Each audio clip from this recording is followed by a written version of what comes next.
Trees don't care about us. That's I tell people all the time. Nature doesn't care about you. Nature would just as soon sting you, kill you, eat you, and lay its eggs in your decomposing remains. That's what nature wants to do with you.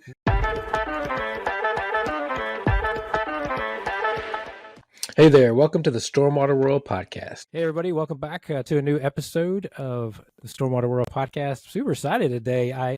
We're gonna go in a little different direction, I feel like, but maybe not. It's still stormwater. Maybe it's a little outside of what you normally think for stormwater. It sure took me aback a little bit when I first saw John sign up for the podcast. But I'm really excited to have him here. We had a really interesting pre-call, and I think you're really going to enjoy what John has to offer in terms not only in stormwater, but just in our environment, how we look at trees in general. But let me go ahead and introduce John Palmer. He's a consultant and ISA board certified master arborist out of Cleveland, Ohio. John, thank you so much for being on the pod. Thank you very much, Ty. I'm excited to be here. So tell us a little bit. Okay, so I think we need to know who you are, why you would want to be on a stormwater podcast, and then we'll get into the real guts of everything. What do you think?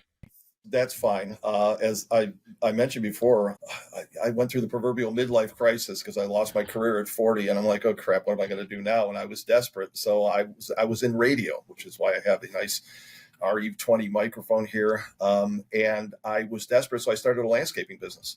And so I was desperate, and I figured any idiot could mow lawns. My apologies to the landscaping industry, but I realized I was eminently qualified. So there I went.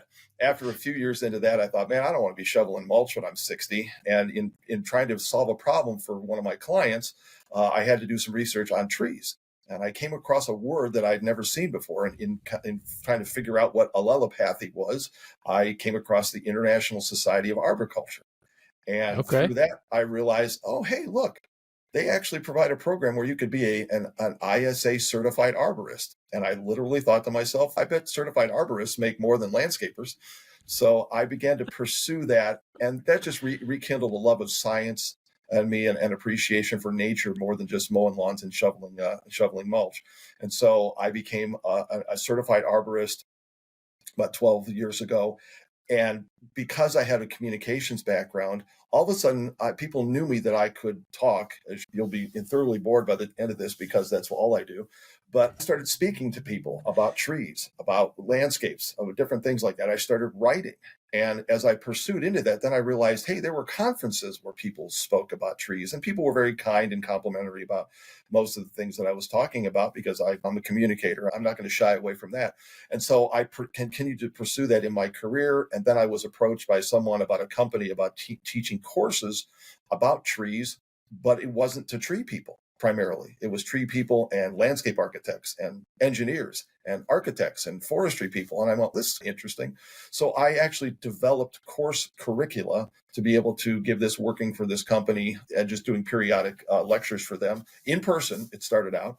And over the past few years, it's developed more into me taking those similar courses and promoting them myself. And now I get to talk trees and tree science and all the things that go with it. But it's more than just trees, because trees have an integral relationship between soils and hydrology, how water moves through soils, and stormwater management. And then as I started teaching these courses, and I was getting feedback from civil engineers and stormwater engineers going, I never knew, I never understood. This helps so much because I didn't understand what tree people needed and the relationship here. And so getting all that positive feedback was exciting for me. So now I get the opportunity to speak and to lecture and to train people about the incredible importance of trees as it relates to things like stormwater management and what municipalities have to deal with. I'm here in Cleveland, Ohio. I'm less than 3 miles from the southern shore of Lake Erie. 6 quadrillion gallons of water. And what happens to all the municipalities that are along the lake shore? 150 years ago, when people started putting stormwater measures in, all of it, they just dumped it in the lake. And Lake Erie became like a gigantic cesspool. And so all of a sudden, and obviously that was a huge issue. So in the 60s, when occasionally rivers would burn because of all the crap that was in it and all this pollutants was being dumped into places like Lake Erie, and then the EPA kind of came out of that. Now all of a sudden stormwater management was a really important issue. So in my area, there's a lot of CSOs, combined sewer overflows. So where you got storm and sewage together, when you get a big stormwater event, a peak flow event, all of a sudden you're dumping all this sewage into a huge waterway. So that relationship is crucial. And I have no social life. I just read research studies and papers and go to conferences and just collect all this information. And I don't do any of the research. I'm just the storyteller. So that's what I spent the last 6-7 years doing, is just telling the story. Let's start at the beginning then. Let's start the story at the beginning, and let's just talk about the value of trees in general. And then let's work it into that relationship with stormwater for everybody. When people think about a tree person or an arborist, they think, well, yeah, he's a tree hugger. She's a tree hugger. Yeah, okay, fine. I am. But it's just because they make me feel good. The benefits of trees have actually been qualified and quantified, measured and presented everywhere and printed in the research. So trees will benefit us from a human level. We heal faster. We're calmer. Symptoms of ADD and ADHD are actually reduced among trees. For people that live around trees, there's a reduction in what they call non-accidental mortality. And the bigger the tree is, that relationship is, if I can do my fingers right here, there's a correlation between that. So many things like that. But when it comes to the practical, and when you're talking stormwater, trees remove pollutants from water. They actually increase infiltration into soils. Tree roots actually do that. So for people that are like, those damn tree roots are getting in my blah, blah, blah, guess what? That's actually helping water infiltrate into soil. That's been measured and quantified. So trees can pull an amazing amount of water out of saturated soils. There are some estimates that a large tree can pull 100, maybe more, 100 gallons of water a day out of saturated soils. So trees are actually a stormwater control measure. They are a stormwater utility. So understanding the benefits, again, I can go on and on about this, but it's been measured, it's been seen, and I'm just trying to bridge the gap between, say, the tree community and, say, the construction and the build design industry. Let's talk about then. I mean, there's different aspects of the trees in our environment, the stormwater environment. I think so. From an erosion control standpoint, streambank stabilization, and just not allowing that erosion to happen, because by maintaining and not getting rid of all the trees, that's one thing. If you could talk about that, if you like. Sure. Then, in fact, real quickly, we talked about this before. Is the reason that trees do that is for erosion control, is because tree roots grow differently than the way most people think. I actually have a small webinar that's called "The Truth About Trees." Almost all you've heard is wrong. So when you take a look at trees, people imagine, and many people still do, that tree roots have a taproot, like a carrot-like taproot that goes down. And that's just actually demonstrably false. Mature trees do not have deep roots. Most tree roots are in the top 18 inches of soil. And I talked earlier about this. If you want to know a perfect picture of what a tree, its entire architecture looks like, just imagine a wine glass on a dinner plate. You have canopy, trunk, and roots. Roots do not just stop at the edge of the drip line or the canopy. They can actually extend 2 to 3 times the diameter, and they don't grow deep. The primary reason for that is tree roots actually absorb oxygen. So the tree leaves, and tree roots are the exact opposite. Tree leaves take in carbon dioxide and they give off oxygen and water vapor. Tree roots actually absorb oxygen from between the soil particles. But for those soil scientists out there, between the PEDs, between the clumps and the clods of soil, and they give off carbon dioxide. So that dynamic, the deeper you go in the soil profile, the less oxygen there is. So oftentimes in a construction environment, people think we can cut all around these roots around the tree because we got to put stuff in. They've got that deep taproot, they'll be just fine. And that's factually incorrect. The architecture of a tree is a wine glass on a dinner plate. So just use that to reshape people's viewpoint of what we're doing, protecting the root system. Since it's shallow, you think maybe we could do damage with construction equipment and hardscapes and whatever drainage lines, sewer lines. Yes, you can do tremendous damage to trees. And if we really value our trees, and if we want to continue with increasing the tree canopy, which everybody talks about that, then it's important to understand the actual architecture of tree roots. So that's why they benefit in a riparian zone. Stream side is because the roots are all shallow. They're not deep. And that's how they stabilize the hillside. So then the next step then, wait, let me back up. Is your webinar available online? It is, but I only do webinars for continuing education credits. So engineers can Oh, it's the webinar you do. Oh, okay. yeah. I see. Okay, Yes. that's okay. So it's for education. Oh, yeah. You know what? But if you give me the link, we'll put it in the show notes. So those because there's plenty of. I like to think that there's people that need some PEs, and we're not just talking to ourselves. Hopefully, there's some people listening. They may need some PDHs, and they can go check it out if they like to. So we'll put that in the show notes. And then I like that. I love that visual. By the way, the wine glass on a plate is very telling. But then, so if we're going to integrate into our urban landscape, because there's no way getting around it, we're not pouring less concrete these days. We're going to continue to pour more and more concrete. In your opinion, or what have you found, or what do you see? Like, how do we do it and not kill the trees? Because I think we talked pre-call about how sad most of the trees. You go walk down a little city downtown area, and you see these little trees, and they're in the grates, and they just look. They're very stunted. They don't always look healthy. Every now and then you see some pretty ones. They're not going to get any bigger because obviously they're stunted. So what are your thoughts on that? How do we do it better? If we begin to understand what actually trees need in their root system. Okay. So if tree roots grow wide, we can't put them in a 3x3 foot pit because once they might look fine the first year or the second year, but as the trees are trying to penetrate outside of that little box or that teacup, it's not going to happen.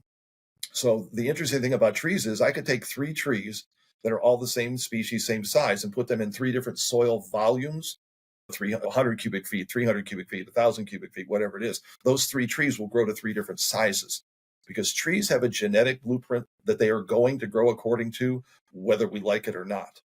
Trees don't care about us. As I tell people all the time, nature doesn't care about you. Nature would just as soon sting you, kill you, eat you, and lay its eggs in your decomposing remains. That's what nature wants to do with you. And what nature... Nice. Sorry to be There's a good sound clip. That's going on the teaser, everybody. That's the sound clip for the teaser. It's a little indelicate. My apologies, but it's true. So trees don't care. If they say, oh, we're going to put trees in this or that, the tree's like, I don't care. I need to grow this way. And if you do this, so you continue to constrict trees. This is why the relationship between soil volume and trees is crucial. And again, it's about soil volume. It's not about soil quality, quote unquote. I would rather have 1,000 cubic feet of crappy soil as opposed to 100 cubic feet of good soil. And soil structure is crucial. Now, I'm not talking about brownfield pollutants, that kind of stuff, but quote unquote, what people see as crappy soil. I can amend soils to make it better. I can't increase. If I got 100 cubic feet of space in a little box, I can't increase that size. So the additional value from a stormwater management standpoint is if I have more soil for tree roots to grow in, guess what? That's more soil to capture more runoff. And now you have that soil that can the soil and what happens with soils and the remediation of pollutants and heavy metals and things like that, nutrients, the more soil we have, the more that actually happens below ground. So that's why, again, open tree spaces, underground support system, whether it's underneath boxes or structural cells, things like that, and especially in an urban environment, now we have more soil for the roots to grow in and more soil for water to actually drain into and then stay there, which it's a reservoir for the trees. So when in a dry season you get a little rainfall, now you've got 1,000 or 3,000 cubic feet of soil below ground for the tree roots to be able to pull moisture from when they start to dry out. So the relationship is so important there, and it's so beneficial. That's interesting. This is a weird question. I may show my ignorance. I've heard I do that every episode, just so you know. I show my ignorance. But so I'm thinking from like a city planning standpoint.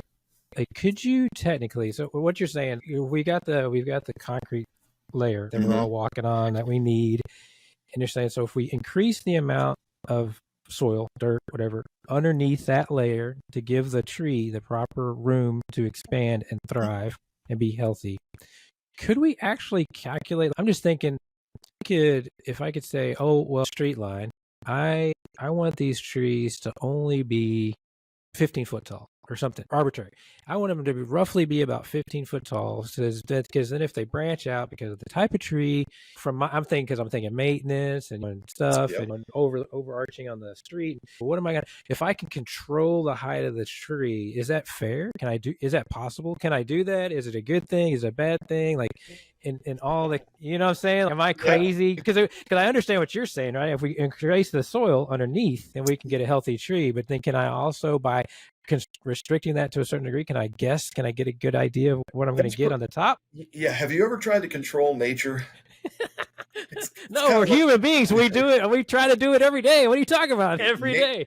Nature wins. You cannot. So what you're trying to do is tell nature what to do, and it's so you might be able to reduce the size of the tree, but you're probably going to reduce the health and the vigor of the tree and increase the stress on the tree. So it's probably a much better idea. Tree selection. If you got overhead wires that are 18 feet above there, probably only want to plant a tree that's going to be 15 feet tall at maturity.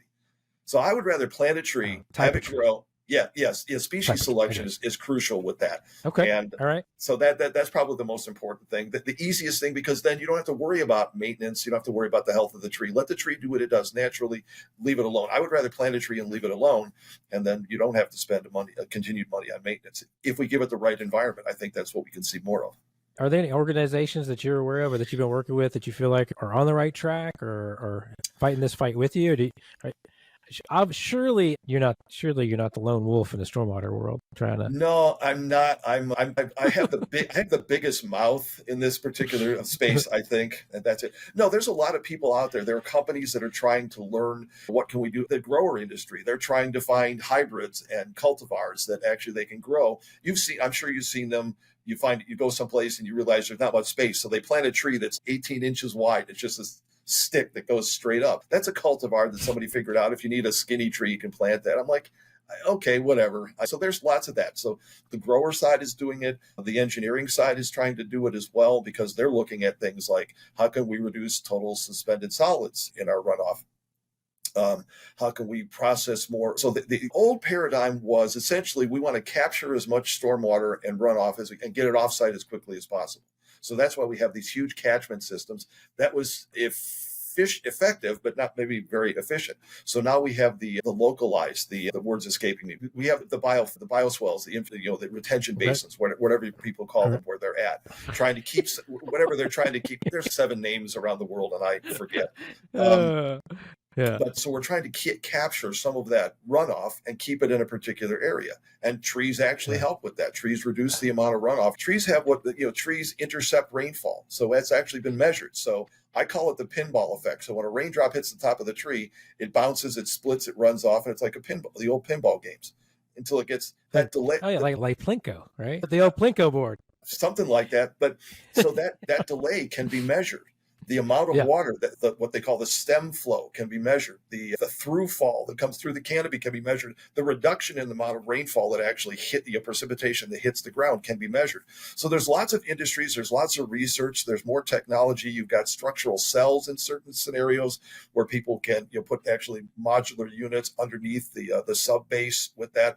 Different types of material. You've got structural soils, which are not the be-all, end-all, but they have an advantage. Tree roots into structural soils will do better than tree roots into number 57 gravel if we add a little soil in that mix. So there's lots of things that are out there. The industries, there are products that you can look at and buy. Some of them, and again, a lot of people in my industry, in the tree industry and the research industry, are looking at these technologies going, well, what's the actual effect? Because everybody's white papers look wonderful. Oh, our product does this and this.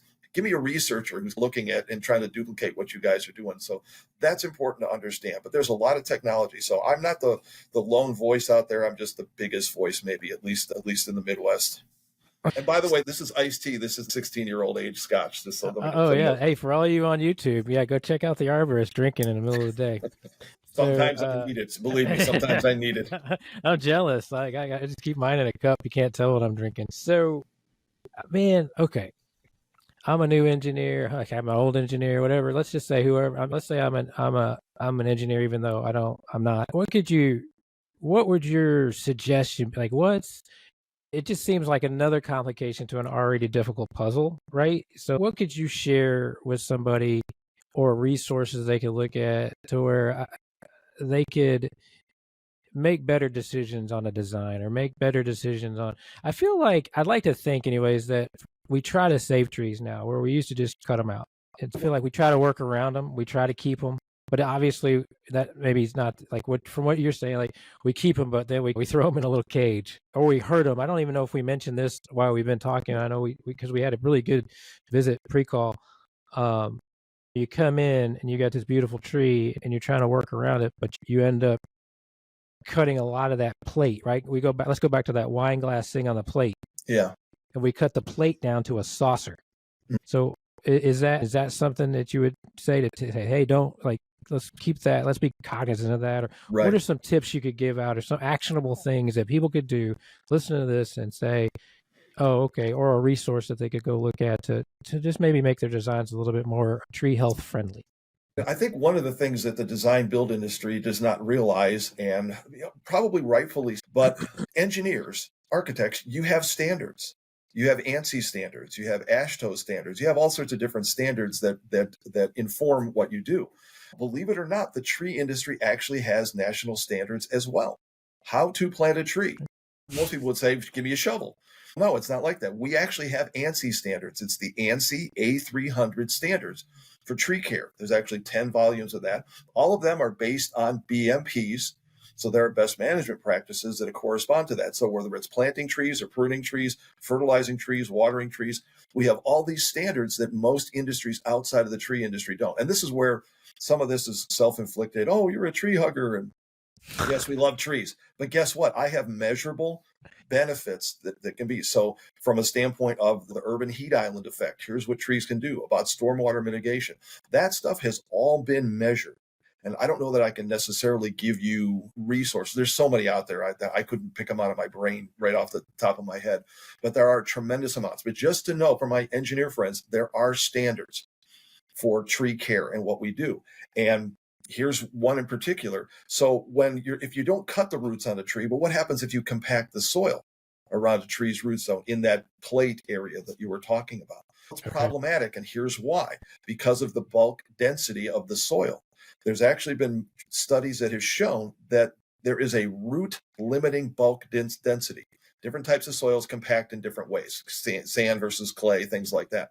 From an engineering standpoint, you compact things to proctor density. So there's a certain proctor density. A very common proctor density is 95% proctor density. I can tell you from the research about tree roots is that once you get to about 80% proctor density, roots can no longer penetrate into that soil or survive in that particular soil. Tree roots need space between the soil particles. If you go into nature, 50% of what you're walking on in an undisturbed area is space for either air or water and root penetration. So that's the structure of soil. So it's important for engineers to understand proctor density. Now, I want an engineer who's building a bridge or a building to make sure your compaction, you nail the compaction, okay? I don't want to drive across a bridge where you were just like, that looks good. Okay, what the hell? No, I don't want that. I want engineers to do what's right. But just know that whatever you're doing is the antithesis of what tree roots need. So you can have a building that's done properly if the surrounding soil is all compacted or sub-base material, whatever it is, compacted to 95% proctor density, and then you plant $30,000 landscaping with a bunch of trees in it. I can tell you that those trees are going to be dead and gone in 3 to 5 years because they won't be able to penetrate outward. When the tree gets bigger, it needs a bigger root system. Trees develop a balance between canopy and root system. And again, it's the wine glass on the dinner plate. So if engineers understood what trees need a little bit more, we could make better decisions. And I don't think it's going to overly complicate things. It will complicate just a little bit. But if ultimately our goal is to think, we have to think 10, 20, 50 years down the road, because in theory, most trees should live that long. And if we want them as an asset, so the benefits of trees are legion. They're legendary. I could spend the next hour talking about nothing but the benefits of trees for us in the environment, how they help us process stormwater. So trees are a tremendous asset. I know municipalities that after finding out the benefits of tree canopy are going to, they actually took money out of the water and sewer district and said, no, we're going to plant trees with this, because we realize what this is going to mean to us in 10 and 20 years down the road with stormwater mitigation and making sure that the EPA still likes them after all this time. Yeah. What is there's so many sound bites of this. Yeah. I try. Like, you're gonna get yourself canceled from stormwater or for the. I'm kidding. If we're on episode 22, trust me. If we haven't got canceled yet, we're probably not gonna. Okay, so here's another question. Then, what can I do to fix one? So let's say I've got a tree. I guess there's only so much you can do if the box is small, right? But I don't know what. But I feel like I don't know. Is there any way to fix that? Is there a way to fix the compaction issue? Is there a way to at least have some sort of healthy? I would think it's worse to tear it out and start over, right? Or if they Well, die, yeah, that sucks. Because can I bring one back to life? What's the answer to the yeah. It's ones that? just it's more in my mind and more people's minds. It's more important to save a large tree than it is to plant new trees. If it's a good species and the structure of it and the health is good, because you're already getting large benefits. You plant a small tree, you get small benefits. When you plant a new tree, it's not a tree in my mind. It's a shrub on a stick. And that's the benefits that we're getting from it. So this is why we want large trees, which is why on a construction site, we don't want to damage them. So we've all seen a construction site where you see the orange snow fence around the tree. This is a tree protection zone. There are some formulas to figure that out. But if you think about it, if a tree's root system is 2 to 3 times the canopy, and then you've got a snow fence that's 20 feet away from the tree and the tree's canopy is 80 feet wide, are you really protecting the tree roots? And the answer to that question is no, you're not. And in addition, all the equipment and all the traffic that happens over it, you compact the soil. So in addition to possibly damaging the root system, because the root system is shallow, you're also compacting the soil around the root system. So that I have a real problem with the tree protection zone that my industry is even talks about, and they give you a formula because it's not. Now, can you damage some tree roots and have the tree be okay? Yes, but it's like anything. The more you do, the more damage you do, the more possible problems that is. So this is where when we design our site, the construction sites, and we map out where people are going to be. If you want to save a tree, you need to extend out. You can't have any construction essentially underneath the canopy, which I know the whole construction industry just went, oh my God, not that. But if you're really going to save the tree, you don't have a choice. You have to work around it. Now, can you remediate problems with trees after the fact? Sometimes depends on the amount of damage. It depends on how long the damage has been there. Can you use something like an air knife or an air spade? I don't know if you're familiar with those. Just imagine a pressure washer with air instead of water. Okay. You can actually blow out and you can loosen the soil. You can decompact the soil. Okay. One of the things you can do in a construction site, if you've got a large tree and want to protect the root zone, put down 10 inches of wood chips over the entire root system, then drive your equipment across it. Like the mats and things that people buy, the geotextile things to help, those are okay. It's probably cheaper to just call an arborist friend with a chipper truck and come out and dump them there and leave 10 inches because that'll actually help spread out the load and you'll do less compaction of the soil, less damage to the roots. So you can still get around the tree.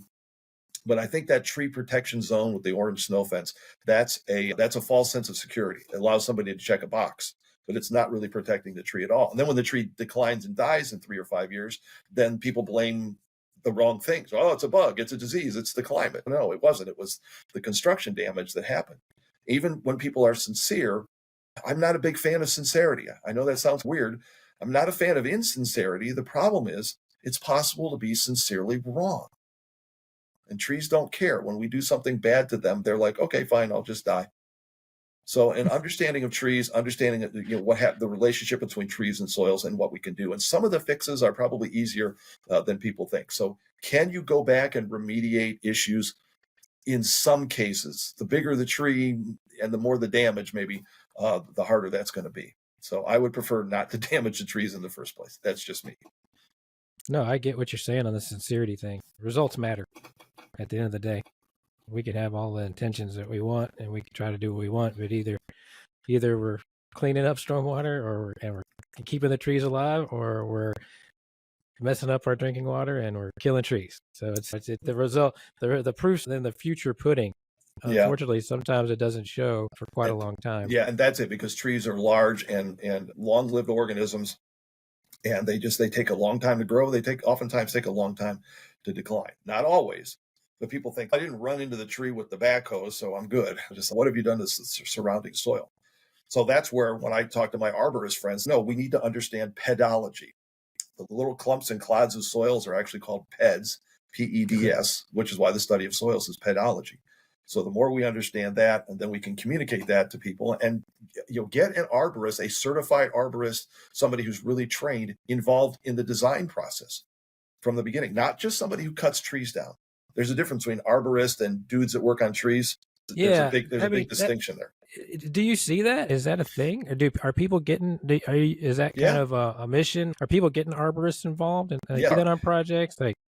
Okay. And I highly recommend, again, I only recommend ISA certified arborists. ISA does not pay me to say that, the International Society of Arboriculture, of which I'm a member, but we're specially trained. We're just like engineers in the sense that we have to go and get continuing education, and we have to adhere to certain standards. Adhering to the ANSI A300 standards is a part of our code of ethics with that. So yes, I was in Manhattan a couple of years ago, and a new 65-story building that was going up, and they had ISA certified arborists that helped with tree selection. The landscape architecture firm had ISA certified arborists that were a part of putting that all together. Sometimes landscape architecture firms will have ISA arborists on call or whatever. So I've worked with large construction companies. I've worked with small little architects, landscape architect firms to do tree inventories. Okay, we're going to do a little project here, and the city says we have to have an ISA certified arborist. So more of that is being included into that, which is an important thing. You're trying to make your way into the stormwater world. Can we find you in any conferences coming up? I know we talked about it in a minute, a pre-call. Have you made it your way into, are you going to come to any conferences, speak at any conferences? I'm going to try. I've actually submitted some abstracts to some conferences. The problem is when I started looking at like conferences for stormwater, I'm like, oh my God, there's not enough hours in the day to do this. So I'm still dealing with all that. I may actually, if they're close enough to where I'm at, and if I've got the time, I may actually, or if I can combine it with other things, I may try to even just visit to some stormwater conferences. But I would love to get there to tell this message. And there's multiple messages of this, but this is an overarching message, is it needs to happen. If we really want to increase our tree canopy, then and there is, the federal government, as I mentioned before, is billions of dollars have allocated to reforestation initiatives. We better hope that people are doing things according to the national standards out there. Otherwise, we could have a disaster in 5 or 10 years because people do it wrong. And so that concerns me. Could you imagine? Oh, no, I don't want to go there. Plant all those trees, use all that money, and then die in 10 years. Yeah, the numbers for what people think is the average lifespan of an urban tree, say in an urban environment, not like in your backyard, it's scary short. It really is. And again, they decline oftentimes because I've heard it said that 80% of a tree's problems are below ground. 80%. I didn't used to believe that until I started doing consulting. And now I'm like, yep. So when I do a consult on a tree, even if it's just somebody's in their yard, I look up at the tree at about 10 seconds. And then I look down. I start looking about what's happened to the tree, what's happened around it, what kind of environment is it in, what's the hardscape, what's happened with streets and sidewalks and driveways and patios and all that kind of stuff. So most of what damages trees happens below ground. That may be the most important message of all. So we need to really care for what happens below ground, or we're not going to get it. So how do people reach out to you, John? Will you consult? Will you fly around the country, or what's your radius or project that? Yeah, I'll go wherever people would like me to come. I have the ability to do webinars, which obviously is more cost effective. But yeah, I will travel. I'll do whatever I can. My lectures I do them on a weekly basis. I actually have a day-long courses that I teach, of which, like I say, I'm ASLA approved. I know what the certain engineering organizations will allow for PDHs for attending the courses that I do. But yeah, I would travel. I'd be happy to talk with people, really all US based. Hey, if you foot the bill, I'll go wherever people want me to do. Now, if there's somebody in your area, it's not ego, but yeah, I'm happy to. People can just get a hold of me via email. I don't even really have a website because what do? I just talk and I lecture, and that's good enough for me. So I've got my own GoToWebinar channel, so I can use that as a way to do webinars for people. And then I can email. You can just email treephd@protonmail.com, and we can do that email as well. All right, there you go. We'll put all your links down in the show notes. We'll also put a link for everybody to the ISA board, or the ISA just in general, so you can check that out. We'll put a link to your webinar. Anything else that you want to provide, just send it to me. We'll link it in the show notes, as well as the ANSI 300 standards. I think we should link that as well. Any final thoughts? Anything else you want to share with everybody? I think you gave a nugget there at the end about they say that most dogs have people problems, and it sounds like most trees the problem is under the ground, right? It's what you can't see that's hurting that tree the most. I think we've touched on that between the compaction of the soil, as well as just chopping off its legs, chopping the plate, putting it on a saucer instead of a plate, and then just restricting it in general. So like you said, a lot of the issues are below ground. But any other final thoughts that you'd like to share with everybody before we wrap it up? Just the bigger the trees are, the more benefits we get. to that. And so oftentimes we're cutting down big trees and replacing them with small trees. That's going to be hard to increase tree canopy and increase our benefits if we continue to do that. But again, I think just if people will just take a little bit of time to understand a little bit better about what trees actually need. My standard joke is that the internet is just an echo chamber for dumb ideas. Please feel free. Look, the International Society of Arboriculture, the Tree Care Industry Association, TCIA. There's lots of research. The research out there is ridiculous. This is the latest Arboriculture and Urban Forestry magazine from ISA, which is all research studies. So I read the nerdy research studies so you don't have to, but I can boil it down. And so I'm a storyteller. So the story just needs to be told. And there can be good outcomes. Again, we're not all going to get everything we want. But the more we understand, the less damage that we can do. And ultimately a good benefit will become more sustainable. Right. And you brought up another point. I have another question. Because in my mind, I'm always thinking, we got to try to come up with some sort of compromise, some sort of win. I'm pretty just like realistic. Like you were saying before, all the construction people rolling their eyes and the different things and the fight. You're up against a big fight. I think in general, we're against a big fight in stormwater in general. And then you have an even bigger fight as being an arborist and then trying to preserve these trees. Is it possible? And if it is possible, what is the survival rate? Can you transplant these big trees? Or they're going to put on, we're going to take this out. We're going to put in a shrub on a stick and it's going to grow to nothing compared to what this tree is. Can we save that tree? And does it have a survival rate? Or is it just so cost prohibitive? Like, what's the story on that? Yeah, all of the above. Excuse me. In fact, I think there is a company in Texas that actually moves large trees, and you can do that. I know there are certain municipalities, if I recall, I believe Boston has some things. If the tree's over a certain size, you either have to change the footprint of your plan or move the tree. And it is mostly cost prohibitive. So yes, you can transplant trees, but you can't take a little root ball out of a big tree. So if you can actually go online, you can find videos of large tree movers and see if they put them on flatbeds. Oh, it's huge. Yeah, it's huge. They're monstrous, but the root ball, quote unquote, is only 3 or 4 feet deep, but it's 25, 30 feet wide. So it is cost prohibitive for most people. But I remember a story that they transplanted it was hundreds or maybe 1,000-year-old big, huge tree in Israel. They actually dug, because they're going to put a highway through. So they actually dug the tree out and moved it and replanted it.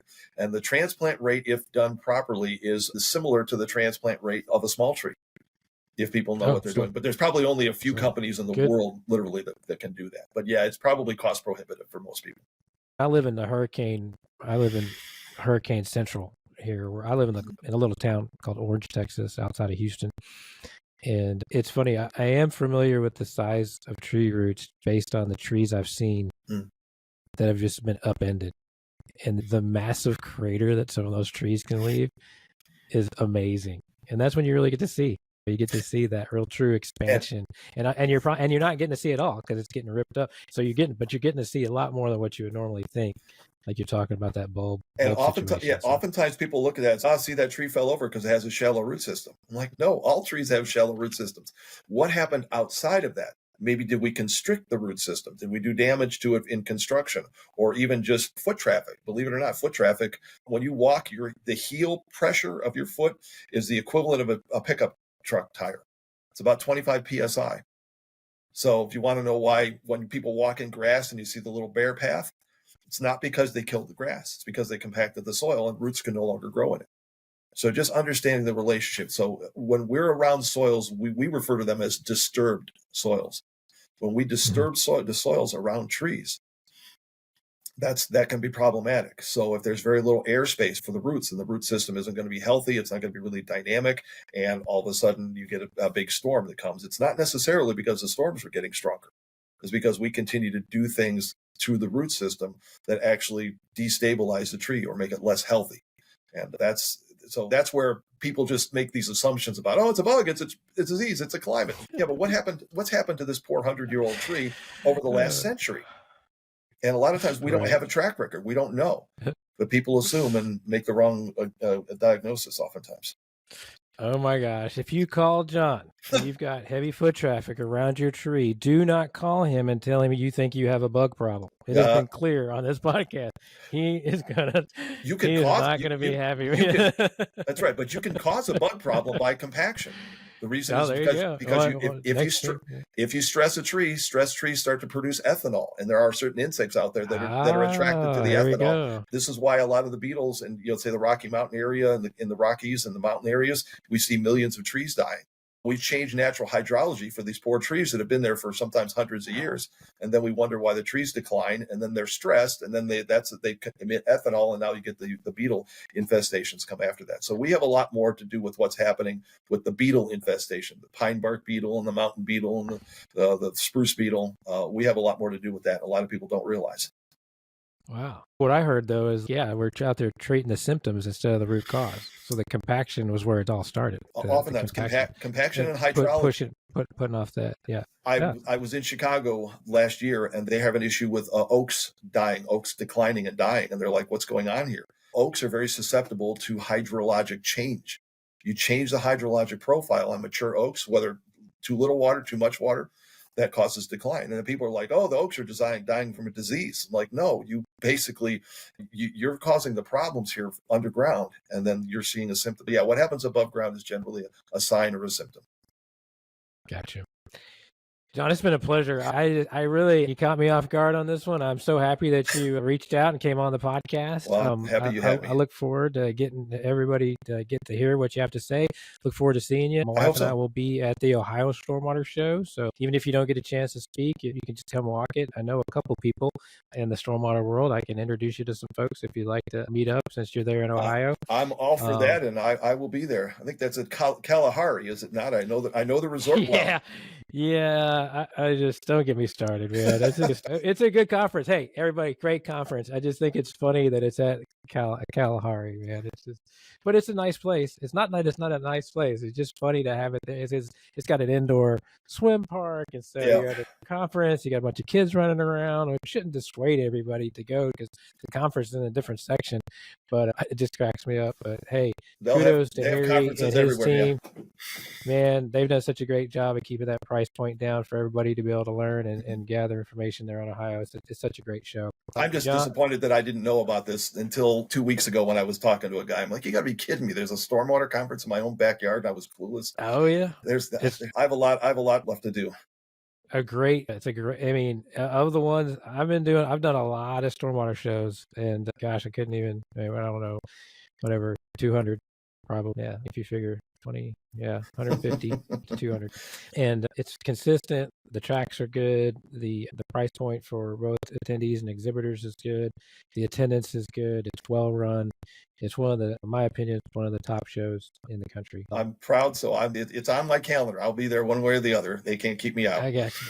All right, John, it's been a pleasure. I appreciate your time so much. Thank you for being on the pod. I'm so glad. Listen, a week ago I didn't know who you were, and all of a sudden here I am. Things move quickly, but I'm glad to be of assistance, and I'm just a storyteller. So thanks for listening to the story. Thank you so much.